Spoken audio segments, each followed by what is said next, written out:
To be, to become, to begin, where the river leans to the sea. To learn, to let go, to love. The world turns endless, turning me. Oh.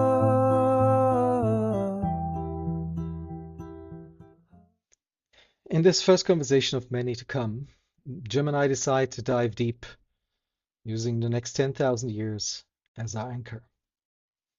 We look back at a long arc of emergence from the origin event all the way to our current technological age to figure out where we might be heading. Jim sees two main forks for our species. Either we're alone and we have a moral obligation to bring the universe to life, or we are part of a much larger galactic civilization and need to find our place in it. To navigate this, we talk about moving away from the short-term profit traps of Game A and toward membrionics, membranes defined by shared protocol and a cord that protects new ways of living from being disrupted by external pressures. And we also explore centering our lives around evolving worldviews, using multidimensional signaling for resources and intentionally designing for mutual dependence to keep us on track towards a thriving galactic future. I wish you lots of fun with this wide-ranging conversation. There are perspectives, the Jim perspectives that you throw in that everybody already has. So let's try and not repeat those, but instead go into ones that you haven't said before, maybe even more edgy ones. And I want to pick the last of the 9 suggested topics that you brought up, which is the next 10,000 years as an anchor for the conversation. Oh, that's a good one. Yeah, because it allows everything. So, yeah. Yeah, I like the exercise of intentionally trying not to repeat myself because, I talk a lot, both on my own podcast and as guest on other podcasts. And sometimes I just get in automatic mode and just give the riff about this or that. I'll try not to do that and try to sort of, as Jordan Hall and I like to say, what did we call it? Real thinking, not simulated thinking. Correct. Yes, I like that. Let's do some real thinking. Let's do some So, real thinking. the big question. We start this journey here now with into many hopefully conversations, and each conversations will have one topical focus. And today's topical focus is the next 10,000 years. Probably somewhat inspired by the previous 10,000 years, because there's a 10,000 year stable climate situation that's changed a lot of things for humanity. And right now we're making things unstable again. So the next 10,000 years is a good time frame and a valid time frame to think about. Yeah, it's a good one because the Yeah. current story should, move a long way in 10,000 years. And we very seldom think about that far out. That's not a natural human thing to do, and for good evolutionary reason. The most likely thing that's going to happen in the next 12 months is you're going to starve to death or get eaten by a lion, right? So avoid starving to death and avoid getting eaten by a lion, and everything else is third or fourth order after that. That's why it's so hard to think about climate change, for instance. It's something that each year only a little bit happens, but over 50 or 60 years is calamitous, potentially. And we're just not evolved to think that way. So stretching it out to 10,000 is really interesting. Fortunately, I've been thinking a fair bit about exactly this question, more or less. So you want me just to take off? Take off. I haven't talked about Take it. off. It's the hardest thing to do, right? So it's like, I think Mark Fisher said, it's easier to imagine the end of the world than the end of capitalism, but it's even harder, and that would be my addition, to think about a thriving world, and that's what I guess you're going for. So go ahead. Okay. First, I'm just going to set some groundwork here. I've been doing a lot of work in the last 2 or 3 months on emergence, the idea that the higher levels of organization that have evolved over the history of the universe are real. That's my position. That you and I, as emergent artifacts, are as real as a rock. That the universe consists of both the dancers, let's say in the case of think of it a human, the biochemical molecules that we make. I calculated I'd fit in a 55-gallon drum pretty well, barely. So imagine all those molecules. But those molecules in a 55-gallon drum are very unlikely to leap out of the drum and walk to the convenience store and buy a 6-pack of beer. But if I'm sitting in a lounge chair in that same front yard, I'm fairly likely to jump up, walk 2 blocks, and buy a 6-pack of beer and come back. And in the study of the science of emergence, we call that downward causality. Some high-level thing in this emergent consciousness of Jim Rutt suddenly decided it wants a 6-pack of beer, so it's dragged all these poor molecules down the street and back, even they're exceedingly unlikely to have done it on their own. And yet, the molecules obeyed the law of physics at all times. And so the upward line of causality maintains the Jim Rutt, and when it stops doing that, the Jim Rutt dies, right? The homeostatic circuits.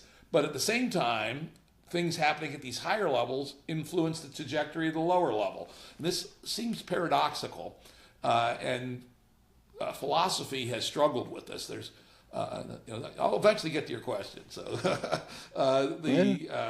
it's a paradox of how does both the upward causality and downward causality both be real without violating any laws of physics, but allowing for actual downward causation. And I've been doing some work on just that, and I think I have some results that, at least for limited cases, show how this could work and how it can be real. In the philosophical discussion of emergence, there's traditionally been the claim of weak emergence, which is that emergence is merely a description of what's going on. And then there's strong emergence, which is kind of spooky emergence. There's something new and special going on up here, but they don't specify what it is. And my position is neither, that there's more than weak emergence. There is something real about emergence, but there's nothing spooky about it, and it can be fully described through causal mechanisms, and yet there's still room for this upper level causal downward causality. So now, I'm going to back up a little bit for the running start for the next 10,000 years and talk a little bit about the last 13.6 billion years. Since the Big Bang, we start out with, I no longer use the Big Bang because I'm no longer sure there really was a Big Bang. I just call it the origin event, a time when the world was very small, very hot, and very different than it was afterwards. So the origin event happens. The world is probably a ball of energy and just energy, and it's probably smaller than the head of a pin, right? It may have been an actual singularity, but anyway, whenever the origin occurred, all kinds of stuff started happening very rapidly. This thing started growing, and the energy turned into matter, partially, using the E equals mc squared formula. But the matter was probably a swarm of quarks initially. The quarks, as the temperature came down, formed particles, protons, neutrons, electrons. Then the temperature lowered again, and those produced nuclei, where the neutrons and the protons were together. Each of those was an emergence, new things that were qualitatively different than what existed before emerged. And then about 300,000 years after the origin event, atoms with nuclei and electrons finally came together. And that changed fundamentally the nature of the universe. And at that point, photons could travel relatively uninhibited through space. Before that, there was so much clutter of bits and pieces of shit that electromagnetic radiation really couldn't penetrate the universe very far before it got scattered and deflected and absorbed and what have you. And so 300,000 years ago, so-called transparency event occurred, and from that point forward, information's flowing outward, etc., and the universe becomes fundamentally different. Then, during about the same period, clumping starts to accelerate.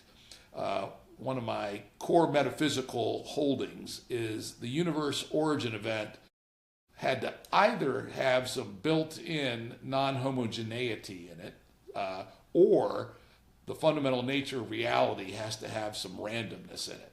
A lot of people think the universe is random due to quantum mechanics, but we don't know that to be true. Some of the quantum interpretations are fundamentally stochastic or random, but some of them aren't, right? At least 3 of the reasonable candidates for quantum interpretation are strictly deterministic. And there is no evidence to let us choose between these quantum interpretations. So I make this point all the time. We have to remain poised in openness about whether the universe is fundamentally deterministic or not. So if it is deterministic, because we saw this clumping, then the universe must have started with some clumping. If the universe is stochastic, then we can get clumping as a emergent result from the stochasticity. But in any case, we got clumps. The clumps formed galaxies. Subclumps formed stars. And then another huge emergence occurred due to the nature of our particular laws of physics, that when you got enough pressure, a star became big enough, it ignited fusion. And that's the energy source for our stars. And while we think about humans as being this amazingly cool thing here at the end of evolution, if you step back a ways and look at the universe as it is right now, by far the dominant thing is stars, right? The amount of energy coming out of one star for 1 second is probably more than all the energy that's been created and consumed and used by the human race since it's existed for 200,000 or 300,000 years. So the universe is principally a domain of stars. And for the story of emergence, which makes that important, is that emergence operates much more quickly in what are called conditions of disequilibrium. If you're out in intergalactic space where an occasional photon flies by, if emergence happens at all, it happens very slowly, and it probably does happen. Bigger molecules keep getting built. Or we know, for instance, that some fairly long molecules are built out in at least interstellar space. I don't know about intergalactic space. But when you're near a star, man, energy flux has gone crazy, and it is jiggling stuff around, and we're pretty damn sure that it's in conditions of disequilibrium that emergence really gets rolling. And so our stars are places where interesting things happen. Also, and this is important for the story of emergence, when the universe started, it was, even at the 300,000 year mark, when we first had atoms, it was exclusively hydrogen, mostly, helium, several percent, and a teeny smattering of lithium. And that's it. Now, fusion, especially for big stars, and many of the early stars were big, they burned very hot and very fast, and then they exploded, the supernova. And during those explosions, all the rest of the elements were created. Those were not in the universe in the beginning. And iron, silicon, copper, gold, platinum, they were all created during supernova. And the sun is thought to be at least a 3rd generation star. So there were 2 cycles before us, and probably more, and it's probably not as straightforward as saying 3rd or 4th generation, but it was a pattern of earlier stars contributed to the interstellar gas clouds that eventually came together to form our sun. And so that evolution and that emergence over time is critical to the rest of the story.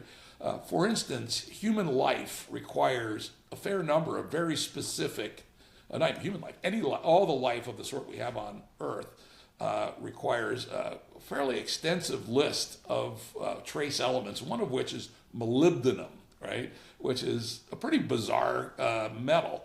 And so it was fairly late in this cycle of stellar evolution and generations that enough molybdenum got concentrated in the interstellar medium to have the level of concentrations that we have here on Earth, which provided the substrate for life to occur.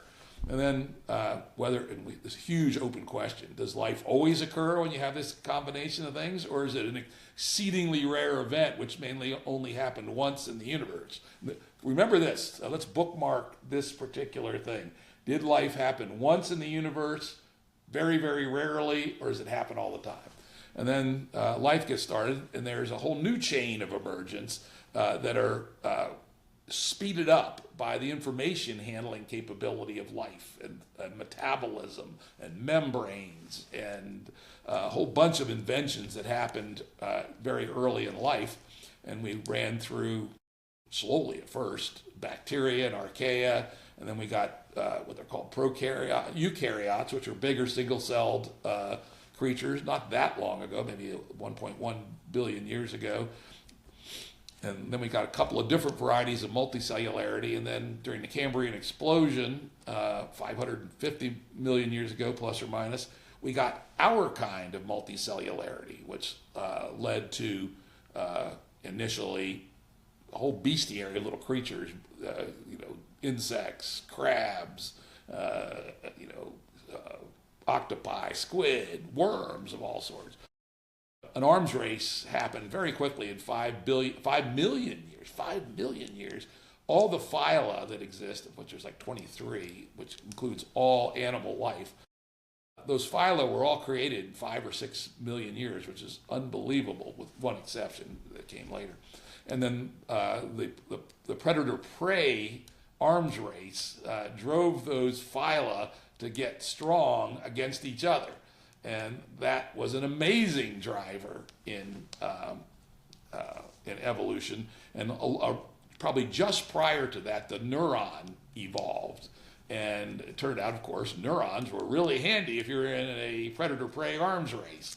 And so these things got smarter and smarter, and then differentiated. We had fish, which are fairly smart compared to a sponge, right? And then we had somebody came out on land, so we had the early amphibians. Amphibians may be like a frog or a toad, conscious minimally, for instance, right? And then we go from amphibians to reptiles, and then reptiles branch mammals in one direction, birds in another. And the arms race is always going on. The lions chasing people learning how to use spears and keep the lions away, and fire and all this sort of stuff. And basically this chain of emergence keeps happening. And somewhere along the way in humans, language evolved, probably from symbols first, then language, then through the fact that we tend to use our language in systems of justification. I say, there's elk over that hill. And you say, well, why do you think that, right? Or are you just trying to get me to go over there so I can fuck your wife, right? And so that you ask me, well, how do you know there are elk over there? And then these systems of justification may well have been what bootstrapped our language. And so, we get to this point where the power of language and then the power of science and the power of technology allowed humans to, at first, free themselves from the constraints of their environment to a substantial degree, but at the same time to overwhelm our natural world. We can get back now, zoom in a little bit on the last few hundred years.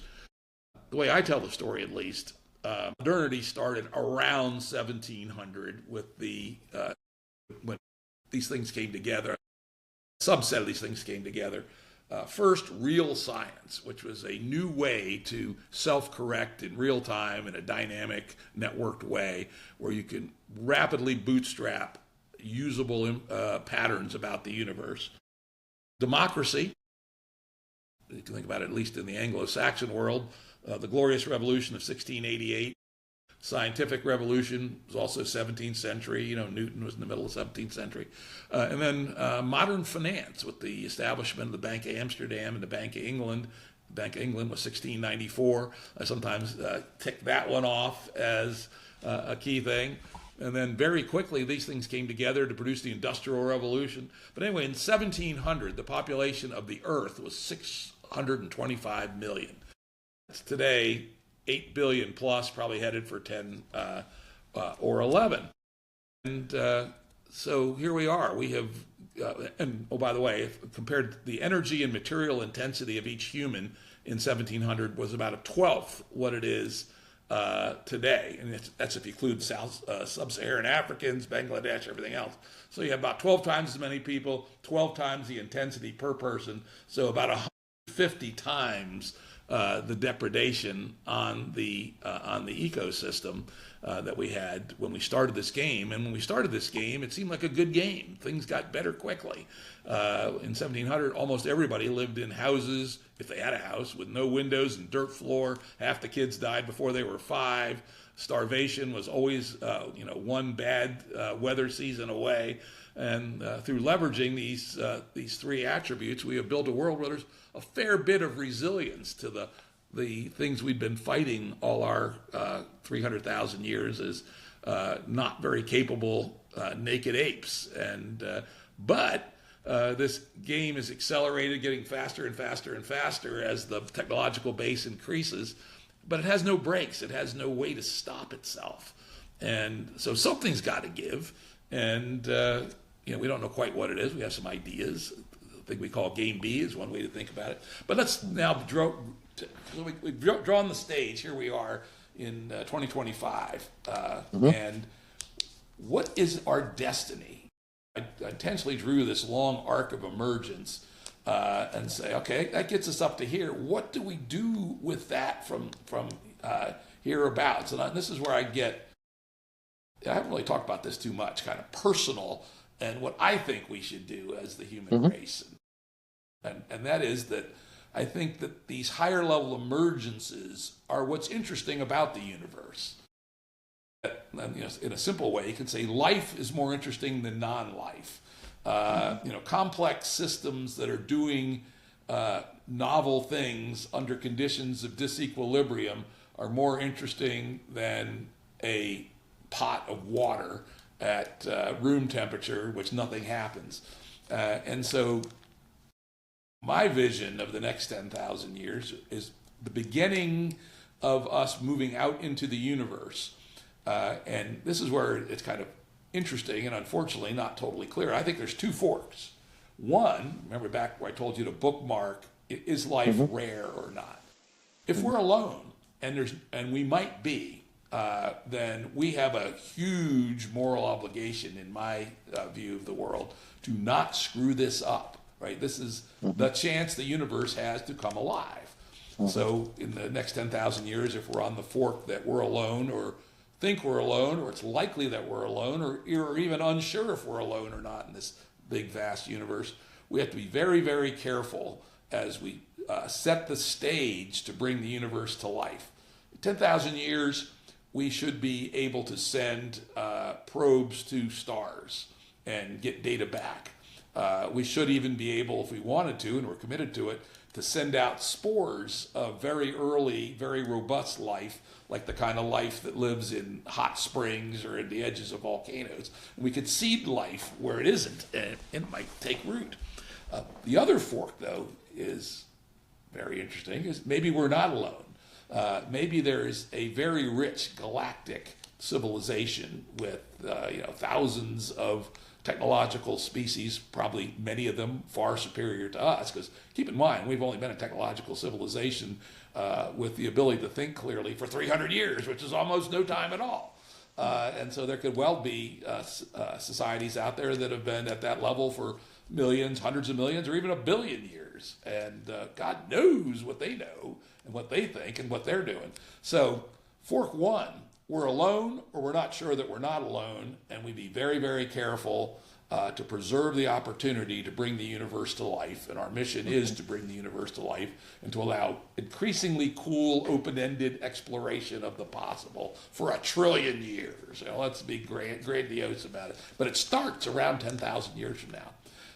On the other hand, we discover we're part of little green men exist and ladies, right? And we now then decide, how do we fit in with at least the galactic civilization? What part do we play in this much more grandiose tree of emergence? Because keep in mind, their tree of emergence also started with the origin event. So it's one tree, right? All the branches of interesting things that have happened in the history of the universe, anywhere in the universe, are all part of the same tree of emergence. And whether we are the ones whose job it is to just drive that tree to a whole new level, or whether we're one branch amongst many that have reached the level of technological civilization, is still a big open question. And I would say the job for the next 10,000 years is to, for now, assume that we're alone. Because if we are alone and we aren't careful, then we have done the universe a huge disservice in losing its trillion-year future of interestingness. And we should be preparing for the next 10,000 years to begin bringing the universe to life, while at the same time we should be making significant investments in trying to determine whether we are alone or not. So it's probably not the answer you were imagining, but that's what I consider as the boundary conditions for the next 10,000 years. Love it. Now, you mentioned that a central driver for emergence is disequilibrium. And the probably best tool we have for either of these paths on these two forks, or any other really, over time spans like 10,000 years or more, is navigating or cultivating emergence in some direction, right? It's a higher order incentive system, if you will, right, for life itself. Now, the question is, how can you architect disequilibria in such a way that not only human population, but also whatever else is part of our world, the life on the planet, the chemistry on the planet, all of that tips into emergences that are more likely to fulfill one of those pathways that you just laid out or not. So it's a question of architecting, orchestrating disequilibria. How do you think about that? My view on this is that at any instant in the history of the universe, there is the place that the universe is, right? And then there's the next move. Is it at a millionth of a second, or is it a second, or is it a day, a month, or a year? And the next move is into the adjacent possible. You can't leap from flint hammers to rockets to the moon all at once, right? There's a whole series of adjacent moves, minute by minute, day by day, month by month, as the system of complexity and emergence unfolds. In some cases, it evolves. In other cases, it unfolds, right? And the decisions that you make on each step, I think, are strongly related to whether we're heading in the right direction or not. And in the language of emergence, Harold Morowitz, who was one of my big influences on me, wrote a very cool book called The Emergence of Everything, where he lays out, I think it's 28 steps from the Big Bang to spirituality, and explains how each of those resulted from a new pruning rule, a rule on how we choose what next steps to take, or how the universe chooses it for us based on what has happened before. And like, for instance, a pruning rule of need matter to certain sets of matter to create life. Basically, that can't happen until all those elements are there. That's a pruning rule. You need molybdenum, goddammit. And so we're just waiting until molybdenum shows up to be able to create life like ours, at least. And if we talk about our current culture, and one of the reasons that it seems to some of us, at least, is moving in the wrong direction and not moving safely towards those two forks, is that almost the only pruning rule we have, at least in the cultural, economic, and technological realm, is it profitable in money on money return over the relatively short term, 3 years, let's say, 3 to 5 years. Which So should then we, leads to the creation of disequilibria like war, for example, which or like, im or the creation right? of just bad shit, right? Yeah, bad. For instance, one of my current pet peeves is sports gambling, right? Uh, Today in the United States, sports gambling was illegal in everywhere except Las Vegas 20 years ago. Now you can pull up on your phone, be watching a baseball game, and bet on whether the next pitch is a ball or a strike. You're a 25-year-old drunk dude hanging out with his friends and get the dopamine hit of being right, being wrong, on just the right reinforcement schedule, a product that's designed by a team of 200 PhD psychologists who are in the rat torturing division of psychology, and it's going to drain your wallet, right? No sensible society would say we need sports gambling apps tuned by psychologists to drain the wallet of drunk 25-year-olds. But because it's profitable, a whole series of next moves in the adjacent possible space has resulted in, when you watch a baseball game, half the ads you see are for sports gambling apps. And the same, I would say, is true for things like TikTok. If you actually sat back and said, is TikTok good for the world? I would say no. I often say on my podcast, parents, giving your kids TikTok is probably at least as bad as giving your kids cigarettes. So please don't do it, right? But yet, because of the logic of money on money return, a whole series of smaller moves was made that drew our civilization in the direction of having TikTok, and then all the implications that came from that. So part of the steering job is getting much smarter, wiser is the word some people use, for the adjacent possible steps we make, so that we're at least more often moving in the direction of these two possible good futures for ourselves. And if we don't, we are being attracted to bad futures. I talked about the 150x depredation we're doing on the Earth relative to what we were doing in 1700. The people that study these things have established safe planetary limits for various kinds of depredation: soil loss, water extraction, species extinction, pollutions of various sorts, CO2 and methane in the atmosphere. I think we're over those safe limits on 4 out of 9, and we're close on several others. So if we just keep expanding exponentially, driven by the pursuit of money on money return, we're going to be across those borders on all 9 of them. And at some point, technological life may become impossible, or at least a form of technological life that's still headed in a good direction may become impossible. And the lack of that kind of due consideration of our choices is of the essence.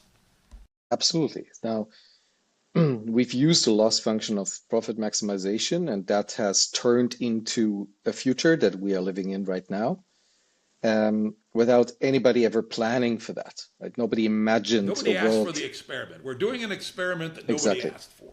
And nobody asked for the outcome. Nobody envisioned this outcome. It just happened as an emergent property of the central loss function, generalized loss function of success measure of civilization at large. Now, if we flip this and take a 10,000-year outcome, like you just described, becoming a galactic species, either to fit in or to bring life into the universe, what would be useful loss functions on the level of the individual and on the collective that help us move there in Jim world? What would you say?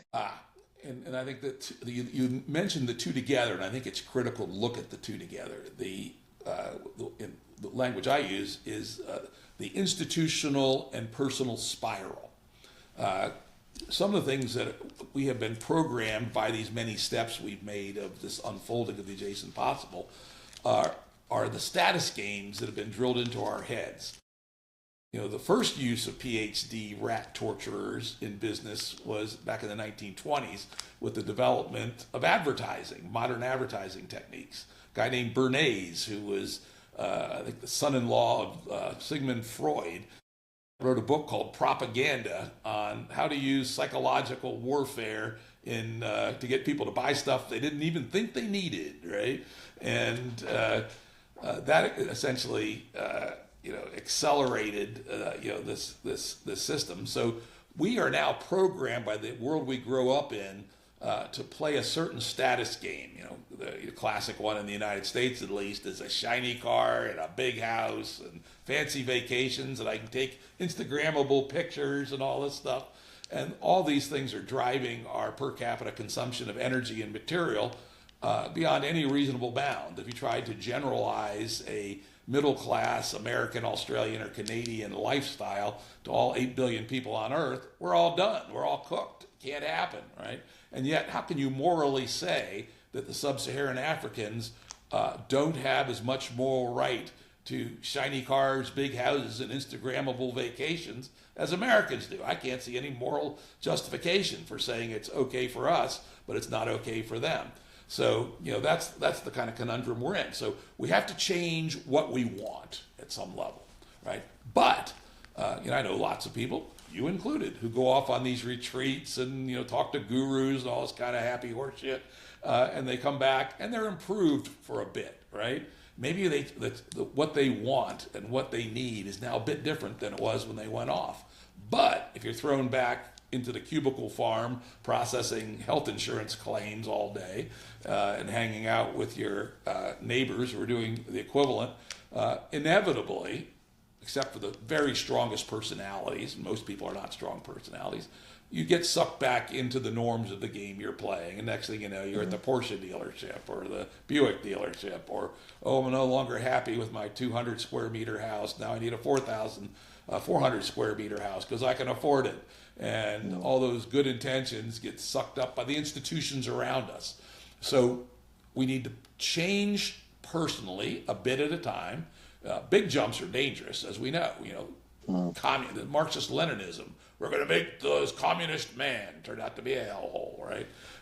And so be very careful about trying to move who we are as people too quickly. But we could move to say, a guy who goes to the Porsche dealer buys Porsche probably suffering from a small dick, Make that a common view instead of, isn't he a cool dude? Isn't he likely to get laid, right? But we need social scaffolding, is the term I use, to stabilize the personal change, right?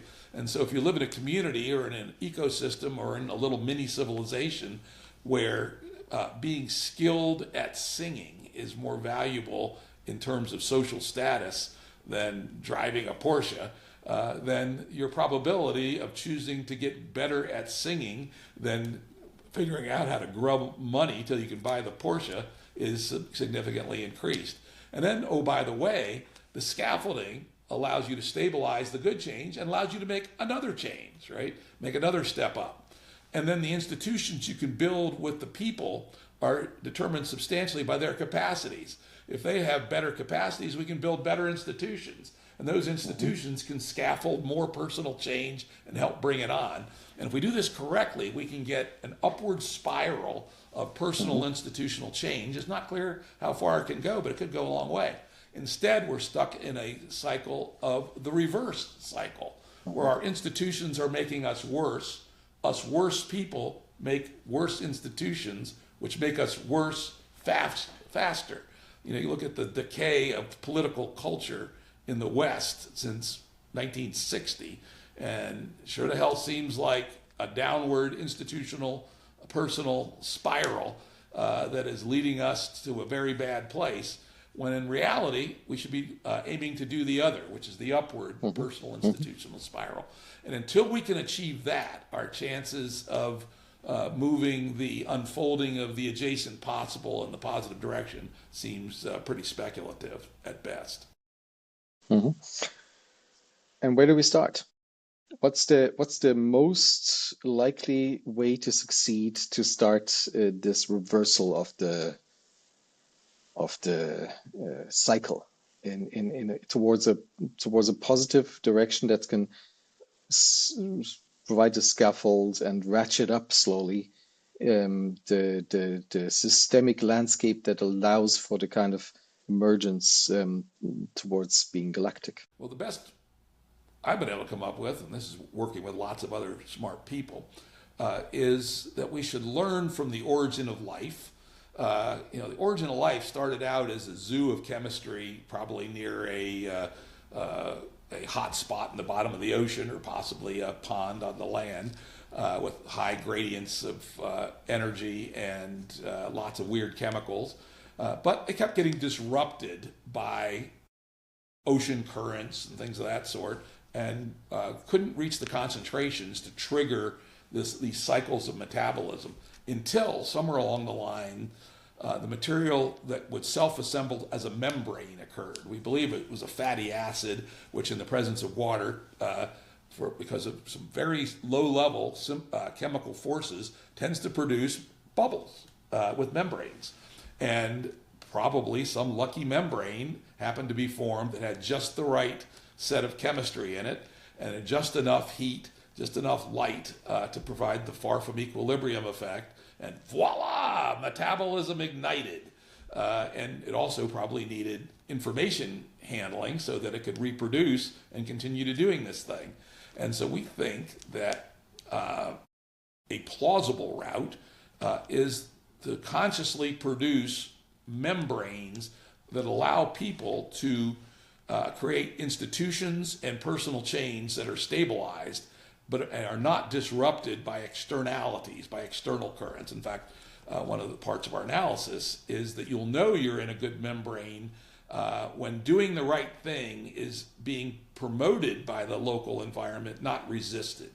When in the world today, a lot of times you try to do the right thing as a business person, you're going to lose, right? The currents are against you. The currents provide you every incentive to do the wrong thing. When you're in a membrane that's headed in the right direction, the currents are encouraging you and helping you to do the right thing, rather than being a force in your face as you try to do what's right in moving towards our goal. So that's, I think the best I have so far is creating relatively small membranes that can resist the temptations and the forces to do the wrong thing, and provide us a context in which to at least get this personal institutional spiral going. So membrane, in a way, is the central tool for emergence management because it's the way to control equilibrium, right? It's between the two sides of the membrane, which is how life emerges. And on a collective level, like you described it, I can see it. How would you start on with the individual? So is it possible? And I'm just going to try to phrase it neutrally.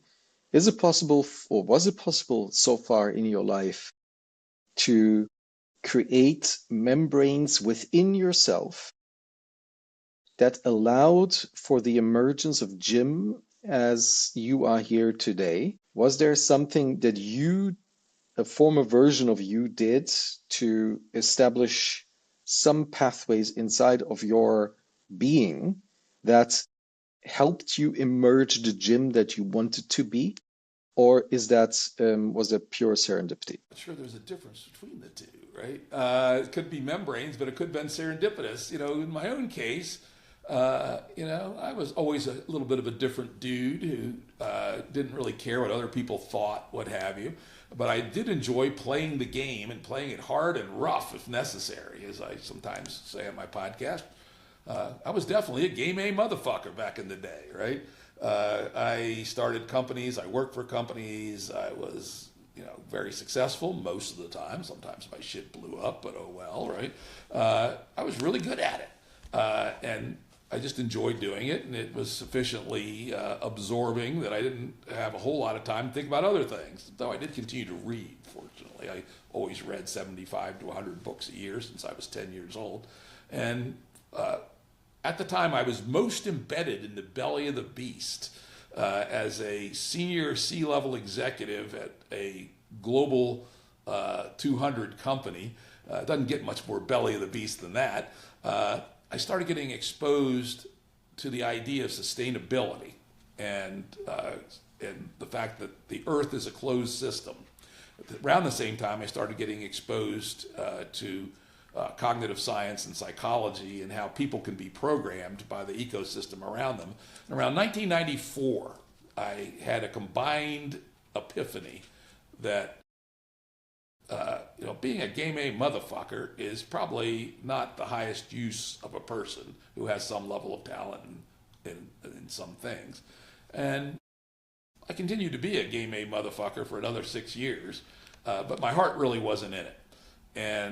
And after a few more cycles, I started learning and studying, particularly in complexity science towards the end of this. And then in 2000, I had an opportunity to sell my last company, and I had lots of opportunities to go do it again. I've been very successful with that last company, but I just told everybody, no, I'm not doing that anymore. I'm done. No more game A motherfucker, no more business. And instead I went and studied complexity science. And then that led to thinking about how to do all these things and come up with the idea of embryonics and personal institutions. All this shit emerged from the thinking about how do we apply a complexity lens to the problems we have to steer society away from the cliff of unsustainability, away from the bad pruning rule of the emergence of the next round of the adjacent possible to something other than that, which is maximizes short to medium term money on money return. And that became my personal lodestar. And it was partially serendipitous. I ran into an online community of sustainability thinkers, which had a big influence on me. I read some of the right books at the right time. I got exposed to the complexity lens for reasons that weren't too involved with the sustainability stuff. Actually, I started learning about it to be a more skillful game A motherfucker, right? And I even came up with a theory for our big company of how to do mergers and acquisitions using a complexity lens, which actually made our big company bigger and more voracious. So the fact that I stumbled into complexity for a self-serving reason, combined with the sustainability view, caused some reaction to occur, which produced whatever that new membrane was that took me in a different direction. In the language of Joscha Bach, there's this loop between the two sides of the membrane, if you basically in that you can make tighter and tighter, and he says over which you wake up. If you get this loop that's tighter and tighter, you wake up over that loop. And it's what I'm hearing in a way is that there was a series of serendipitous events that led to the emergence of some insights that then in turn became new membranes that created a tighter loop continuously. Would you say there's a pattern or something that you would recommend people to, or what should systems be designed like that help people get into that tightening of the loop towards becoming, I want to avoid the higher level consciousness term, but to become more in charge of the design of the membrane within themselves and around themselves and around their collective? What are the pathways that help people into that? Yeah, I can't necessarily speak for everybody. I can talk a little bit about my own. Oh, let's talk about Jim. What does Jim think? Yeah, that's why we're here. I think I was fortunate in that. Again, serendipity or or navigation. Which is it, right? Probably a bad idea, but I read the Foundation trilogy when I was 10 years old, right? And the idea of psychohistory turns out to be entirely wrong and completely contrary to complexity thinking, where you can, we can predict the future for 20,000 years. No, you can't, sorry. But it did provide me with a taste for worldviews. And so I think if you're going to create a membrane that can make a difference, at least for me, I'm not going to say it's needful for everybody, but cultivating your personal worldview is important so that you have a coherent way of putting together what it is you learn in your journey through life. And then at the same time, and this was probably a combination of genetics and my birth family, I've always been very open to experience. I like to quote Voltaire, who said, "Once for experience, more is perversion." Right? But I'll try once, almost anything, right? And non-judgmentally initially. And then I'll incorporate it into my worldview, or I'll reject it, or I'll be open and say, "Not sure. Have to keep thinking about this one and looking there." So a combination of a commitment to a personal worldview and being open to experience, and therefore open to updating your worldview based on what you saw and learned. So back to my own story, here I am, a pretty accomplished, high-speed, game A motherfucker. I get exposed to complexity thinking and sustainability thinking more or less simultaneously. Both of those I'm open to add to my worldview, and voila, there's a pretty major reaction and changes my worldview. And since I am navigating by my worldview above all else, my behavior starts to change very radically over time. And I suppose that's the other one. So you have a worldview, you're open to experience, you're open to updating your worldview. Hugely important. If you can't update your own worldview, you can't make this transaction.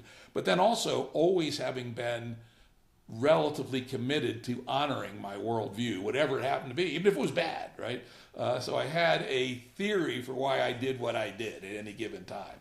And so hence, if I get my worldview to be a good one, then I start doing good things. And this is where community is hugely important, right?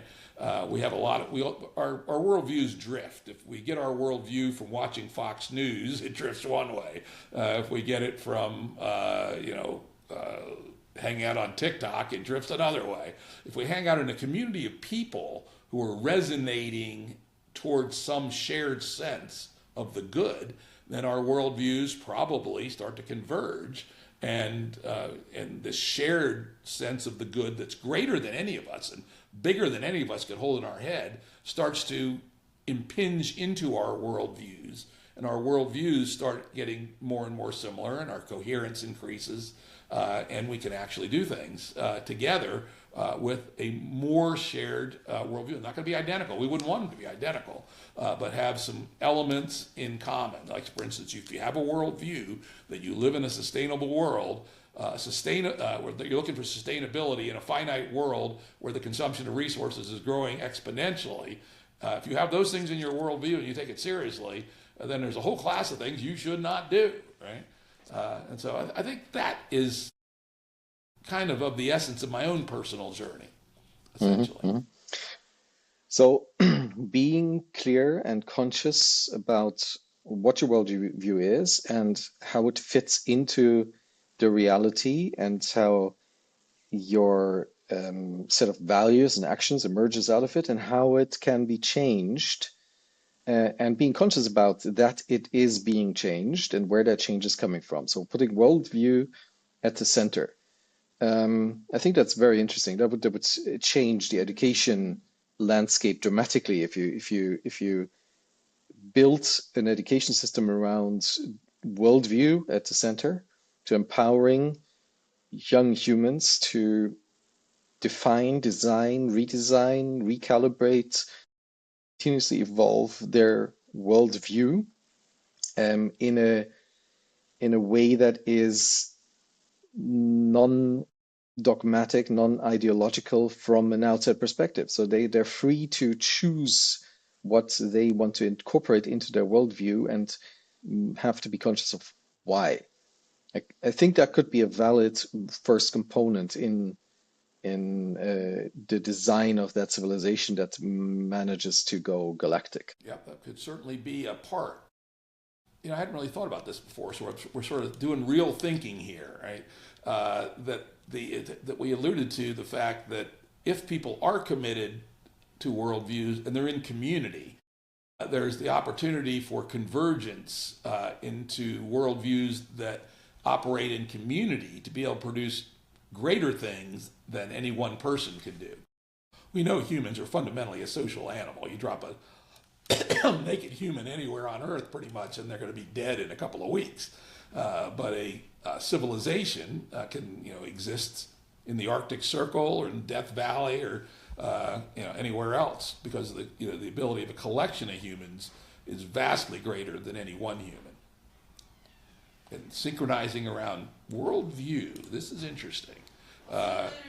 Okay, and you want them to be similar enough that you have coherence, but you want them to be different enough that you have parallax, that you can have multiple points of view. The real diversity, not the nose counting diversity, but diversity in how people think about a problem and how they approach the world and what they value even, but not too different. So you want diversity and coherence in intention and in balance, and particularly around worldviews. And okay, so I'm just trying to put this into a picture in my mind in the context of trying to have 8 billion people start coordinating in a different way, that will lead to intergalactic or galactic civilization. And so I'm seeing groups of people who are equipped with the means to really establish what their worldview is, how they see reality, how they interpret what's happening to them, how they extract their agency from that, and they're in communion with each other around some shared portion of the world, right? So that it needs to be something like a shared worldview, shared enough so that they can be in coherence around it and start doing things. If I see that, and that already is quite a challenge, and wouldn't work without the membrane around that community that you described, that makes it possible inside of whatever else, whatever environment it is in, like the current Game A shit show Molochian situation. But now let's imagine this starts working. So people find a way to live a thriving, successful life in a community of that sort. They manage to cohere around worldview. They might go from one community to the next if their worldview shifts too far off the view of the community. They even find ways to disrupt their worldview from time to time so that it doesn't become too homogeneous, right? There needs to be heterogeneity inside of that community in order, like you said, diversity, so that innovation can even happen and problem solving can happen. Yeah, and I think that's important. And yeah, okay, go ahead. No, go ahead. Good. I was going to say that at least some of the thinking about these membranes is, and some of this comes from John Vervaeke, had a big influence on me, and his idea, which he calls the religion that's not a religion, and that we need these strong sauce experiences, these shakings of the box. Is it taking psychedelics? Is it ecstatic dance? Is it wild sex? Is it staying up for 3 nights and staring at a fire for 3 nights, right? These things will take your brains to weird-ass places.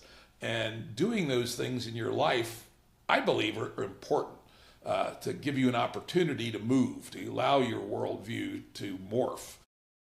And on the other hand, if you do them every day, you just become a disordered person, probably, who becomes addicted to the experience. That's why it's easy to get addicted to drugs. That's why it's easy to get addicted to sex, right? you need to use them as strong spices in the cooking of the stew that is your life, but you don't want any one of them to overwhelm it. And it also speaks to the mix of people you want in your membrane. There are people who are better at these kinds of things. We sometimes call them shamans, right? Who can help guide people to these extreme perspectives and guide them back and help guide them to not becoming addicted to them, but to use them as the spice in the stew and not the stew itself. And so when you're thinking about who you want to bring into your membrane, I'm thinking probably you want to make sure you have, 1%, 2% shamanic type people. They may not be very good at doing the everyday work, but they may be indispensable to the long-term health of the entity by helping people shake the box, but not shake the box too much. And getting that right is going to be hard. Also as being the membrane to other groups on the outside, because they're more open than others to new experiences, so they can interface better with other groups of people. And that brings in the next and really, really difficult and important big question, which is, historically, we've been able to organize what we just talked about to, let's say, up to about 4,000 people. Now we're 4 billion. How can we build a system based in this, deeply based in this, I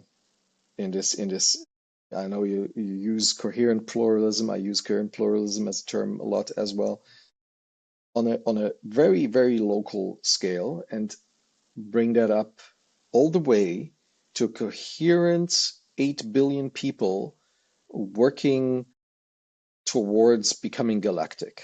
What is needed for those 8 billion people to do that? That's a good question. I don't think anybody actually knows. I think what we can do is think of approaches that might allow us to navigate towards that. I will say that try to learn from what hasn't worked in the past. I find that to be very useful in my entrepreneurial career, or what are all the goddamn mistakes you made? Don't make the same mistake twice. And I think one lesson that the 20th century in particular taught us, which is to be very suspicious of top-down, right? Fascism, Marxist-Leninism, crackpot religious theocracies like Iran, right? This does generally not come up with a good solution, but at the same time, bottom up without some top down can become incoherent and very difficult to navigate as a whole.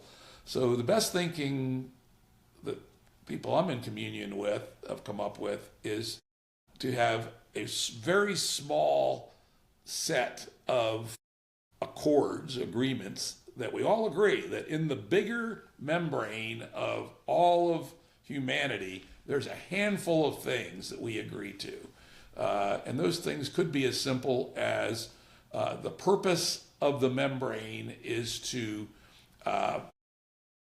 live a life of high quality human well-being while remaining in balance with the natural world to honor its ability to generate emergence, while we steer towards bringing the universe to life or joining the intergalactic or the galactic civilization. But below that, we start at the bottom, especially when we're embedded in the status quo in game A. Building big things initially is going to be really, really hard, but building small things probably not that hard. It doesn't cost that much money. You don't have to convince that many people. Let's say $20 million at 150 people. You may be able to build a membrane that has very strong sauce, that has its own local accords, which are not in conflict, in fact, are supportive of the very few top-level accords. But it can be very different. That these lowest level or low-level entities can be quite diverse. They could be religious, they could be atheistic, they could be very Victorian in their sexual mores, they could be polyamorous, they could be something in between. Doesn't really matter, as long as they have strong sauce, which is providing a high level of well-being to their people while operating in a way that is coherent with the other two aspects, the preserving the natural world's diversity, and maybe even improving it, and keeping us at least loosely on track towards the stars. And then I see the membrane self-organizing. So just give an example. Let's suppose we have 10 of these Dunbar number, 150 people level villages that, and 6 of them have as their economic base organic farming, and they sell their stuff to the local people outside the membrane. Because one of the key things about the membrane, the analysis says that membranes have to work. You know, if a cell can't bring in what it needs from the outside enough to live, and it can't excrete its toxins, it'll die, right? And in fact, in reality, if a life form is going to prosper, it needs to be able to take in enough stuff not only to operate its metabolism, but also to grow and then divide, and hence be part of an exponential growth. And so each of these membranes has to work, quote unquote, but then they can also bring into being higher level membranes to help them work. So let's say of these 10 villages, 6 of them are doing organic farming, but they've found that the problem of marketing their produce is kind of hard for them to do individually. And they find themselves getting gouged by the local agricultural supply stores when it comes to buying their seeds and tractors and things of that sort. So they say, well, we got 6 of us here. Let's form a membrane that includes all 6 of us, but only includes all 6 of our communities in a limited domain. So the accords, the agreements for this new level membrane, we'll call it the Organic Agricultural Cooperative. And it has a marketing arm, it has a warehouse, it negotiates in bulk to buy seed and tomato stakes and tractors at attractive prices. But its remit is only about organic agriculture, and does not otherwise impinge on what's going on in the lower level membranes. And then you could imagine other membranes that intersect these membranes. So it's not a hierarchy of membranes, it's a crazy network of membranes. So let's say one of the villages specializes in heirloom tomatoes. That membrane may be a member of the Guild of Heirloom Tomato Growers across a wide region. And they have in-person and virtual ways of exchanging information, trading seeds with each other, doing breeding experiments. And so they have coherence around their guild, around the work that they do. And so you could be a member of many things. I'm a member of the village. I'm a member of the Heirloom Tomato Guild. My village is a member of this cooperative. This cooperative is a member of a regional group. And these things are arranged in such a ways that as much independence is maintained at the lower levels as is feasible with the membrane that you have chosen to join. And let me give you a sharp way of thinking about how those accords could evolve in different kinds of ways. So let's take the organic marketing membrane, the co-op, and it could say that we are an organic agriculture co-op, which means one of 2 things. The first is that we are only going to market organic produce from our member villages. But we don't care if they also do some not organic farming. Alternatively, it could be a stronger form of accord at this intermediate level where it says we only allow members who commit to doing organic only agriculture. And either of those forms of accord is allowed. So they can be accords that only apply to the higher level membrane, or they could be heritable accords, which are mandatory for the members of that membrane. And it's up to the designers of that intermediate membrane to decide whether it wants mandatory heritable agreements or whether it wants at this level only agreements. And if you think about these membranes within membranes within membranes that have differing accords, some of which are mandatory heritable and some of which are not, you get a very interesting, highly diverse set of entities at every scale, from the family on up to presumably the whole globe, that has self-organized itself around relatively local decisions and yet within the context of this few small number of high-level accords. And something like that is the best story I can come up with on how it's possible to start small with strong sauce to produce lives that people really want, and yet over time build a structure that could actually tip the whole system into the right direction. It might take 50 or 100 years, but it's the best story I got. Mm-hmm. So, how I'm hearing this is you're envisioning interwoven markets based on those membranes, because the signaling between the actors in the markets are controlled by their membranes, right? It's different kinds of signals, different kinds of accepting of signals. You could also say everybody comes up with 10 different kinds of currencies that are new modalities of signaling.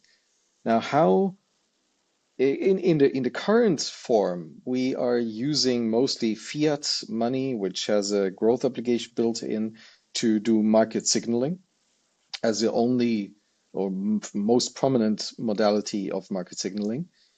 And it has some, next to the exponential growth obligation, it also has methods of accumulation built into its design, which skews the markets, which then makes the markets fail, which is what we're observing. So how do you counter the misdesign of signaling within such markets?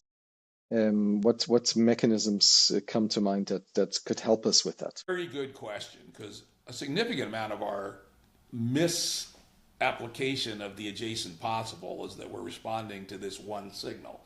Is it profitable? And we suspect that the right answer is higher dimensional. You mentioned that. And I'll give you an example, which I've used before, which is, let's imagine a bioregion along the coast of the east coast of the United States. And one of the resources in the coastal waters are bluefish, which are a relatively abundant fish, which you can harvest at pretty high rates. They reproduce quickly. But if you take too many of them, the population crashes, as is well known and has happened before. So the bioregion agrees, and all the communities in the bioregion agree. How they agree, that's going to be tricky, but let's imagine that they do. That we, the bluefish management membrane, will appoint good natural biologists to study our bluefish population and estimate what is the safe amount we can harvest each year, and without negatively impacting the population and without causing other cascades down the food chain. And let's say they come up with 8 million pounds of bluefish can be safely harvested each year. So the bluefish membrane generates 8 million tokens, each good for 1 pound of bluefish, distributes them per capita to the member of the bluefish membrane. And if you want to buy a pound of bluefish, you have to pay whatever the person wants in fiat currency or Bitcoin or gold or whatever else. But you also have to provide 1 pound of bluefish, tokens worth 1 pound of bluefish. You have two signals going on simultaneously. And the second signal makes sure that no more than 7 million pounds of bluefish get transacted each year. And if you're only contract for 7 million, there's no reason anybody wants to supply more than that. So it provides top to bottom signaling to coordinate that we don't overfish our bluefish. Then to get a little bit more elaborate, bluefish is a non-universal taste. It's a strong, oily fish. Some people really like it. I like it. It's kind of like herring. Some people love herring, some people hate herring. So probably 3/4 of people don't like bluefish. So what the hell do they do? They basically tell their automated trading agent, I don't like bluefish.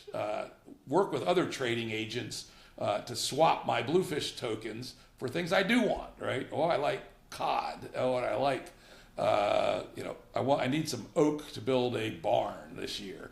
So, but use your artificial intelligence working with other agents so that we do the best we can in swapping the things that we personally aren't interested in for things that other people aren't interested in. And so I accumulate some oak tokens, I accumulate some cod tokens, etc.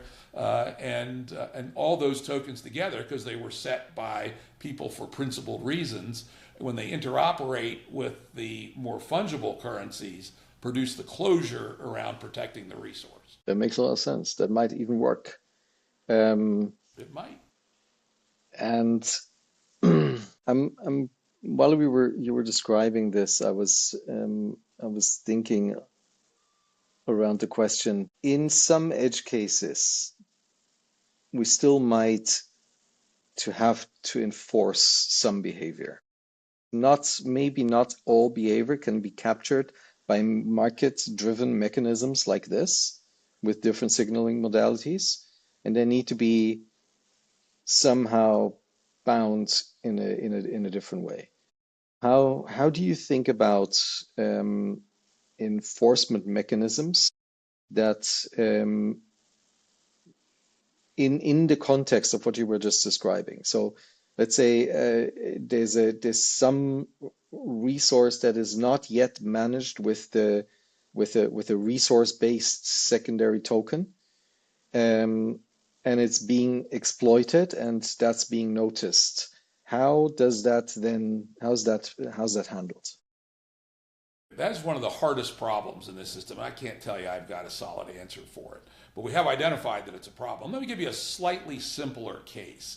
Let's say there is a river valley that is a bioregion, and many villages and bigger collectives exist in it. And one town insists on running a horrific chemical factory, and they dump the waste right into the river untreated. And everybody downstream is getting poisoned by this chemical effluent from the chemical factory. But the people, for whatever reason, say, hey, we make a lot of money selling this chemical. Nobody else is willing to deal with this nasty carcinogenic shit, but we are. And tough luck, fuck you, right? That's just unacceptable. And it may be that these people are unwilling to come into a cooperative arrangement with the other people in the bioregion, so something has to happen. Now, I want to have the least compulsion and coercion in this system as possible. As much should be by voluntary choice in our relationships as possible. But in some cases, coercion will be necessary. In this case, I would say it is.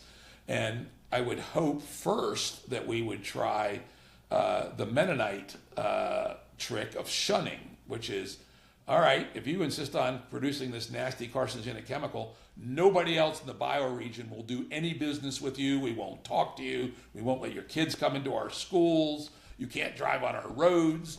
So we will punish you by exclusion. And that's a very strong sanction. And in many cases, that may be enough. People say, I don't want to be shunned by all my neighbors for 50 miles in every direction. Life kind of sucks when I'm being shunned. And one would hope most cases could be handled by that kind of collective action of shunning without having to use specific coercion. But there may come a time where these people are really crazy. Let's say they have a religious belief that producing this carcinogenic chemical is their duty to the god of their particular village. And they don't give a shit about the fact they're becoming poorer and their kids have no friends. They keep making it. Well, it may be that the bioregion says, sorry guys, we've got to organize a militia and go kick their ass. Sorry. I would hope that would be an extreme rare event, and that other methods of first trying to reach mutual agreement, then use shunning or exclusion as a tool, and only an absolute last resort would you develop, aggressive, coercive collective action. But you can't take it off the table, because there may be times when you have to do it. Well, all of that works. The shunning is really powerful as long as your thriving life depends on the immediate surroundings. But as soon as the market for your horrible products that is poisoning the river is somewhere else, and the schools of your children are somewhere else, and maybe you're having robots running the factory, so you don't even have to be there, then that becomes really, really difficult, right? And how do we bind that? Is there a way to say that we limit the reach of markets? So is it do you want to enforce something to be local? Can it also be solved by market mechanisms like a token, like a locality token that loses value the further it is away from home? Um, what comes to mind for you? Well, an idea, new idea, real thinking. Maybe we want to think about modalities that build in enough mutual dependence. Because if your town is getting your food from me, and I say, if you don't stop those chemicals, I'm not going to give you any food. We have built a relationship that provides reason for us to reach some kind of agreement. I want to be able to sell my food, right? A customer is a good thing to have, and you want the food, so we better come to some agreement because we have a mutual dependency.